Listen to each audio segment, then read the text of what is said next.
There's a change to the schedule tonight following tonight's Panorama. Birthday of the Prophet is now at 11:20, followed by our late film All American Girl at 11:35 here on BBC One. The news now on BBC One with Nicholas Witchell. It's 10 o'clock. William Hague talks about a Labour landslide and warns of a threat to democracy. Mr Blair says the Tory campaign has failed. The Lib Dems say they'll be the real opposition. Israel buries the bombers' victims and waits for Arafat to crush the extremists. Another tragedy at Biggin Hill. A World War II fighter crashes in flames.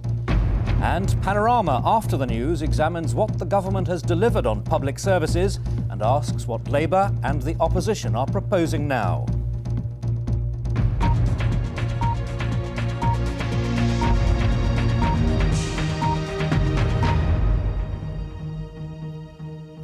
Good evening. The country's political leaders are preparing their final pitches to the electorate ahead of Thursday's general election.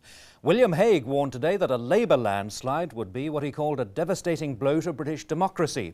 Tony Blair said the Conservatives were trying to disguise the real choice, which he said was between him and Mr Hague in Downing Street.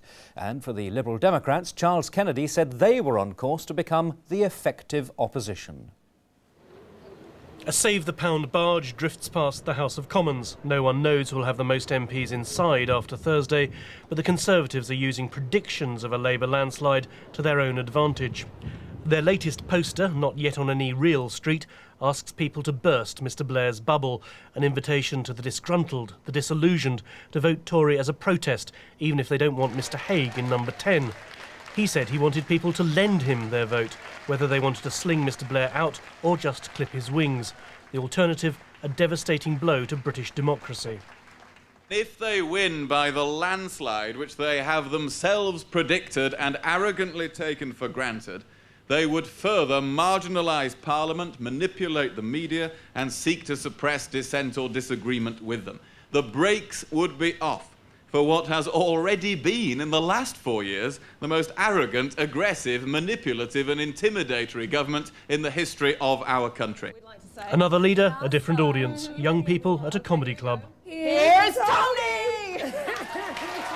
Mr Blair told them if they wanted the change the country needs, they had to vote Labour. Not exactly a stand-up routine, but he got a laugh mocking Mr Hague's call to lend me your votes. It's important to understand what you would be giving the vote for if you lent them a vote. Because they have no positive policies to offer, except policies that people would reject. And only one of two things is going to happen on June the 8th. Either people are going to wake up to myself and the government carrying on the work that we've begun, or they'll wake up to Mr Hague, Miss Widdicombe and Michael Portillo running the country.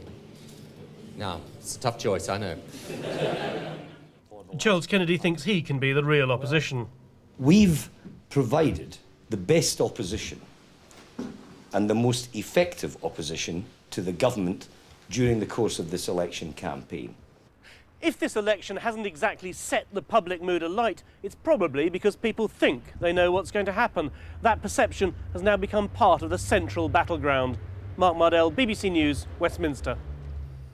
The last Sunday of the campaign has seen the party leaders in the thick of the electioneering. Our correspondents have been out with the teams. In a moment, Carolyn Quinn with Tony Blair's campaign and Laura Trevelyan with the Conservative leader William Hague. But first, June Kelly with Charles Kennedy. Charles Kennedy on a morale-boosting visit to the party troops in South London. It's his first campaign as Lib Dem leader. At the start, there was a question mark over whether he had the right qualities for the job. Today, there was praise from his contender for the leadership, Simon Hughes. This man may have beaten me in a certain election, but he's done a brilliant, brilliant election campaign, and we should be very proud of you. Thank you very much. Charles Kennedy goes into the last lap of electioneering with his party moving up in the polls. The challenge now, he believes, is to convince voters who are wavering. Quite a number don't make their minds up until the end of the campaign, and so this is the period of maximum impact, and we have to go over the positive upbeat message that has really sustained us right through the last month over the next 4 days, and if we do that we'll have a very good result. Tactical voting will play a big part in how well the Liberal Democrats do. A lot of their support could come from people voting against the other two parties, particularly the Conservatives, rather than for Lib Dem policies. There have been false dawns before for the Liberal Democrats. Charles Kennedy knows this election will decide whether he ends up leading a strong opposition force. June Kelly, BBC News on the Kennedy campaign trail. Greeting supporters in West London this afternoon, Mr Hague was outwardly as upbeat as ever, despite opinion polls suggesting he's staring defeat in the face. Are you conceding the result of this election already? Not at all. As you can see, everybody is in a great mood. We're doing extremely well. We're talking about the bubble in which New Labour live. They talk about public services, and yet the doctors, the teachers, the nurses, the police officers have never been so demoralised. Mr Hague's advisers believe his image is all important in the closing days of this campaign. If he can keep up the momentum, unlike the Conservatives in 1997 who ran out of steam, the Tories hope undecided voters will be as enthusiastic as these party members. Whether or not William Hague truly thinks he can win this election, he has to appear confident in front of the party faithful. Tory strategists believe getting their vote out is the key to this election. Last time, they estimate many supporters stayed at home. Mr Hague will travel more than 1,000 miles in the final 3 days of this election as he tries to boost his support. Laura Trevelyan, BBC News on the Hague campaign trail. A Hertfordshire hospital, the main policy focus on health and education continues unremittingly, but other subjects like pensions are unavoidable.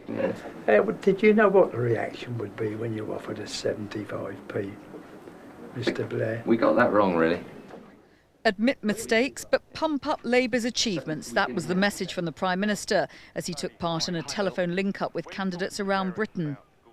That every vote matters, it really counts, the election's important, the choices are real, and we should offer people positive reasons to support us. At his rally tonight, watched by his wife Cherie and son Ewan, Mr Blair reinforced that message with young voters. Labour clearly still feels vulnerable to the effects of voter apathy, and firing up young voters is seen as crucial. But they're among the groups who feel let down by Labour on issues like the environment and higher education. The strategy now in these final days is to move the campaign away from London out to the regions and convince wavering voters, whatever their age, whatever their concerns, that they have to turn out on Thursday. Carolyn Quinn, BBC News, with the Prime Minister in Watford. Right, well, let's speak to our political editor, Andrew Marr, who's at Westminster now. Andrew, in their different ways, Tories and Labour sounding rather anxious, aren't they? The Tories about a possible Labour landslide, Labour about that voter apathy that Carolyn Quinn was referring to. Is that fair? I think it is. I think there's one big difference between an electoral landslide and a real one. Well, there's lots of differences, but here's one, which is that if you predict a landslide in politics, you can sometimes stop it from happening, because there is a general feeling that voters don't like to give a government too much power. And what clearly Labour fear is that William Hague's tactic, just wipe the smile off Tony Blair's face, clip his wings, lend us your vote. You don't really need to be a Tory, but just give us your vote and we'll get that majority down a little bit, could have the effect of actually losing Labour lots and lots of seats through apathy that they wouldn't otherwise lose. It's a genuine fear in the Labour Party camp. On the Tory side, of course, it's a huge risk. They are talking up the fact that they're unlikely to win this election. Unprecedented, I think, for a Conservative party, certainly in my lifetime. And then the Lib Dems are dancing around gleefully because they are more and more the neither of the above party. This has been a very, very apathetic campaign in many ways. Just think, looking around you, most parts of the country this is true, how few posters, how few placards you see this time. There has not been the donkey race element that we're used to. Andrew Marr at Westminster, thank you very much indeed. Israel buried the teenage victims of Friday night's suicide bombing today without so far launching. In the air was a display of American aircraft from the days of the Second World War. But this was the King Cobra's last takeoff. A few hundred feet up, it began a dive, but didn't pull out, falling and twisting to the ground, not far from spectators. Another amateur cameraman also captured the final moments of the plane. There were a few screams from the crowd, then silence, shock and disbelief at yet another accident at the show. But the organisers say the show has a good safety record. It doesn't alter the fact that the air show scene in this country is widely regarded as the safest and best regulated in the world. The day before it had been a 1950s de Havilland, said to have simply fallen out of the sky. The Biggin Hill Air Show is supposed to be a fun day out for aircraft enthusiasts, but 2 accidents in as many days raise questions of safety. Valerie Jones, BBC News, Biggin Hill. Some news we've just received. The actor Anthony has been suggested, and I think he represents struggle, heroic virtues and a positive image.